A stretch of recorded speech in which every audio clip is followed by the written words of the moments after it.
দেখেন মিদ্দিনের বাবা অফিস থেকে আইসা কিরকম করে ভাত খাইতেছ। তুমি কি দিয়ে ভাত খাও? হ্যাঁ, কি মাছ নাম বলো? পানি খাও, পানি খাও, পানি খাও, পানি খাও। মিদ্দিনের বাবা এই যে, হ্যাঁ ক্ষুধা বেশি লাগছে, পানি খাও, পানি খাও। হাই রে, কেমনে করে খাও মাছের মাথা? মিদ্দিন বাবা কিরকম করে, আগে কি দিয়া খাইলা? এগুলি কিসের তরকারি? আর আর ওইটা কি যে মাছের মাথাটা দেখা তো দেখি, পুরোটা খাইতে পারছো? এমনি করে খায় তাইলে? তাকাও একটু, দেখো কিভাবে করে খাইতেছ।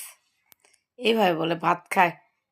অফিস থেকে আইসাই হাত মুখ ধুয়ে তাড়াতাড়ি খাইতে বসছে, এতই বলে খিদা লাগছে তার। পানি খাও, পানি খাও, খালি ভাত খাও না।